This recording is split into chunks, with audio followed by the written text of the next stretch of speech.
Thank you very much. First of all, on behalf of the coordinating board, both the board members and the administration, thank you for the opportunity to speak with you today. It was very interesting, and I mentioned it to Julie Eklund. As I listened to the panel discussion, so many of those points were the same points I was going to bring up, and this is a tool. The difference is we are going to have slides, and we are going to have some graphs in there,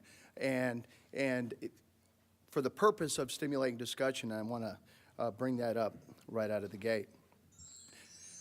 Here's the agenda. We're going to look at the background, some key questions. We'll talk about our CARET system. You know, they talked about accountability, transparency, and all that, and that's a system. If you ever decide to visit it, you'll see what that does. The metrics, we'll go over those fairly quickly. If you have any questions on there, my contact information's in the back, and we can discuss them at whatever length. And then the process of analysis, and we'll summarize and take a few questions. You look, that's the cover. That's of the financial condition report we publish annually. It's out on our website. The cover's somewhat different. It'll look different next year because 60 by 30 came up between then, and I'm sure you're going to hear a lot about that over the next day, afternoon, and it's a plan we're very excited about, and think the students of the state of Texas are going to be well-deserved.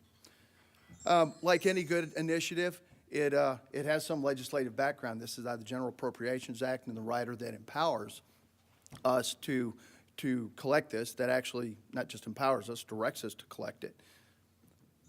But there's 4 key questions, and again, interestingly, they talked at number 2 and number 3, and both of those have to do with the strategic direction. Those are a little bit different on a financial report to quantify because sometimes that's more of a budgetary issue. But the first one, are the resources sufficient and flexible? Do you have enough? Are they in a position to where you can use them as you need to? And number 4, do the results indicate that the institution is living within its means? Those are the 2 common questions that people bring up when they talk about finance. Do I make enough money, and am I spending more than I make? And those are the big questions. And again, it was interesting how that aligned. Now, this, as you see on the right, and we'll talk more about it later, the actual CARET system itself, it was, first of all, it was developed collaboratively with the institutions. Everything we do, nearly everything we do with the coordinating board is in collaboration with the institutions, whether it's this report, whether it's the Formula Advisory Committee, whether it's on the finance side, or the facility side, when we speak about different models. We do that with the institutions. A collaborative result is always going to be preferable to a unilateral result, and that's something we take very strongly. This is based on institutionally reported data. We're always very conscious on the amount of data that we ask for, whether it's in regard to finance, whether it's in regard to students, or what have you. But this is, and we're getting ready to go into our collection effort with it, but these data are from the audited financials of the institution, as all the institutions, community colleges are undergoing audits right now.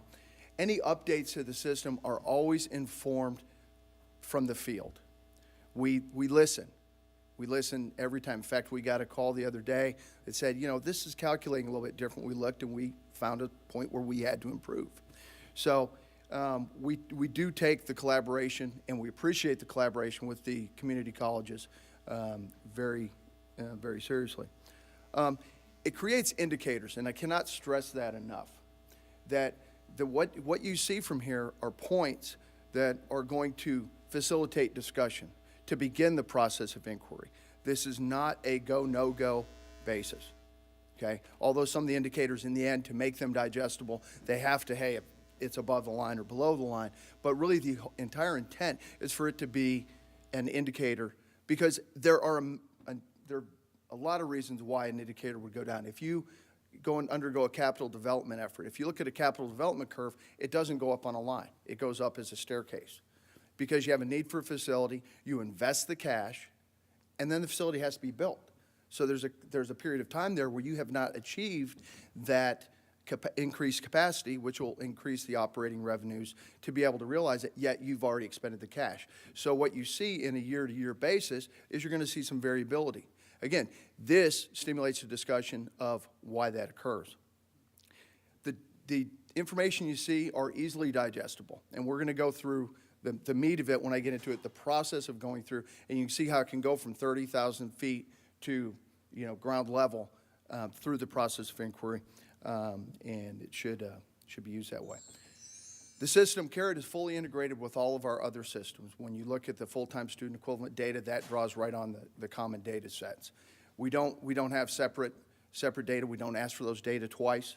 We actually will reach in and get them, so we do have a definitive source of data, so we're not starting with different bricks on each one. But the process of the financial condition report is to answer two key questions, and you can see them there.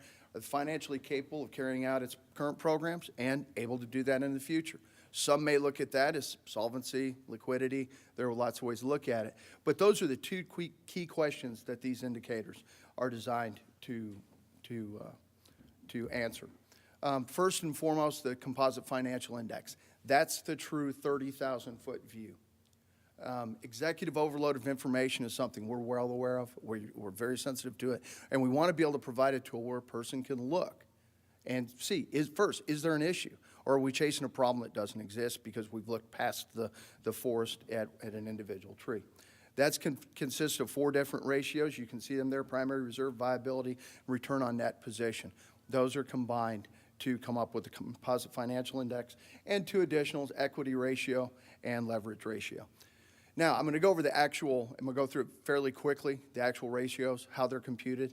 I know that's to some, that's incredibly stimulating, and to others, it's like a shot of Thorazine. So we're going to go over those quickly, and if you do have any questions about those specifically, please call me, call one of my staff, and we can discuss them at great length. Composite Financial Index. In the end, what this does is it normalizes the different data between institutions, then it normalizes it between factors, and comes up with an index number. But looking at the bottom line there, 37 of 50 districts meet the threshold value for the Composite Financial Index. And we'll go in a second and look at some trend data on that. Primary reserve, as you can see, how long can the institution survive without additional net assets? That's the question. And of course, you can see below that 47 of 50 districts meet that. Viability ratio, you can see the question that it's attempting to answer, and 42 of 50. Going through quickly, folks, and I understand that, and I hope you understand why. Return on net position, it's a fairly commonly used index, and 40 out of 50. Operating margin, surplus or deficit in a given year, 41 of 50. Equity ratio, and you can see there, and leverage ratio. Now, that's about as quick as I could go through those. The bottom line is we look at it at fairly deep detail. The foundation for these were really, a guy named Kenneth Brown came up with a 10-point test for financial health using 1986 data. And while there has been some discussion academically and practically in the appropriateness, and that's adjusted over time, these two have been informed by that, but adjusted over time to meet the needs of our individual institutions. So when looking at it overall, here's what the statewide Composite Financial Index looks at like the last 5 years. Now, it's important to not look at a given snapshot in this, because if you were to look at the 2012 value, it's pretty high. So you look at the change 2012, 2013, you would say, wow, we dropped way off. What's the problem? And these are statewide numbers, not an individual institution.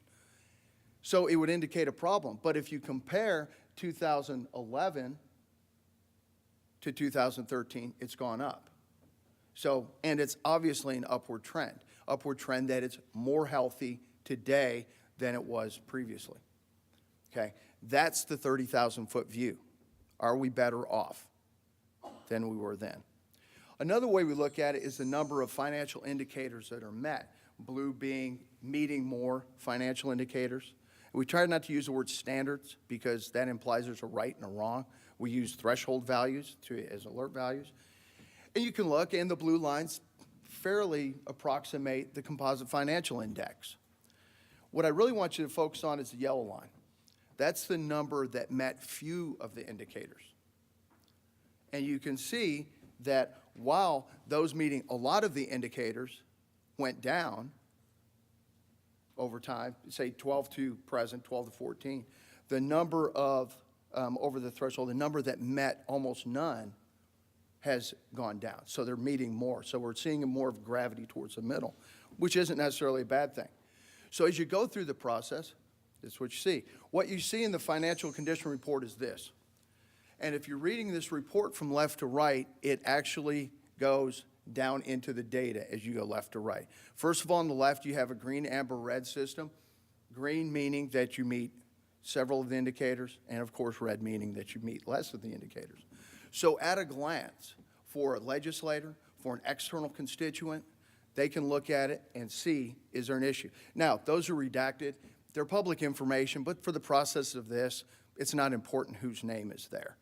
Okay, it's just not. So it's not that we're hiding something and being not transparent, it just detracts. Because then the discussion turns into, wait a minute, mine's not like that. Okay, so as you look at that, you can see how many of the indicators were met. Again, another level of resolution. You continue to the right, and you can see which ones are in bold that the institution met or did not meet.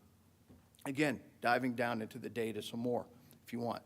I say this to this group because this is the kind of tools and analysis that the staff at the institutions are doing. And as we heard from the panel, focusing on the big picture, focusing on the strategic outcomes, because it gives you the ability to do that, the ability to look at the big picture and then decide, does it deserve more or not more? Okay, are you, the confidence level high or is the confidence level not? And if you want to dive even further, and this is the deepest level of resolution we have. Of course, you've got all the financial indicators there that are showing on the in the third column from the right on the top. The left is, of course, list the institutions. You can select your institution alone. You can select peer institutions. You can select all institutions. You can select one measure or many measures, however much depth. Below is very interesting, and it's something that we really enjoy looking at, is the different ratios. Because how many tax dollars per full-time student equivalent are we attracting? How much is our tuition per full-time student equivalent? Well, that would involve a great deal of staff time, people going out, crunching a bunch of numbers based on different sets of assumptions coming in. This provides a common data set where you can compare. A common data set where you can look and say, institution X down the road is doing this really, really well. How are they doing it? And then foster collaboration between institutions. So, in the end, as you can see, it's a very robust system. It digests a lot of complex financial data into something that's very usable, into information. Data, people say, oh, what's the data? What they really want is the information, because I can stack data up to the ceiling and fill this room full of spreadsheets. You can't do anything with it. The information reduces the executive overload. The information allows you to focus your attention into those points where it is needed. It allows broader detailed analysis. You can dial the microscope down as far as you want to go. And it's probably out of all the systems, this has the highest level of transparency. This is available to the general public. Anybody can look at it. They call and say, we get requests all the time. Well, how much is XYZ per full-time student equivalent? We send them the link to this system, and they can look. And if they have further questions, they can call us back. Because, at least from my position, with transparency comes confidence and trust. There's nothing being hidden out there. It's all right there. Now, sometimes people go, yeah, but I don't want it all there. It just stimulates the discussion. We are not making this a go or no-go basis. And then finally, had to toss in the little bit of academic parlance here. We would like to be used as a formative assessment, a check on learning, a quiz. It's not a final exam. Okay, it's not that summative. It's not your final grade. It's not your transcript. It's a point to say, we don't have as much fluid assets right now as we want. Why? Well, we just underwent this huge capital campaign, and we've got a reduction in that, or whatever. It stimulates that discussion. Or being able to anticipate it. We want to invest in this new program, but we may not see the return for 3 years. You can anticipate the associated ratio dropping. And if it doesn't, and you scratch your head and go, are we really doing this? Are we really putting our financial resources because that ratio didn't drop, and it should have. Okay. With that, I'll entertain any questions you may have. Sir, and hold on until he gets a microphone, please, so we can make sure that it's. I'm loud anyway. Okay. Hey, I've got my orders now. Okay. Question is, on the CFI, is there a site on the internet like you're talking about where you can see the different colleges' CFI? Let me bounce up here. That table right there will show all of the individual colleges' financial index, composite financial index.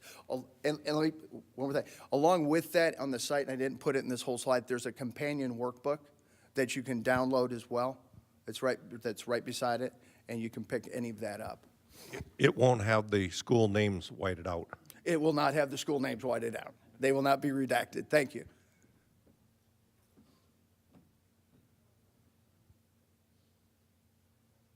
And the last thing I'll bring out is, and some people don't look at the top right, you can download this into Excel so you can graph it if you want. It's very easy. Or you can download it into different, and you can see them there. Are there any other questions? Okay, thank you very much for the opportunity to speak with you today.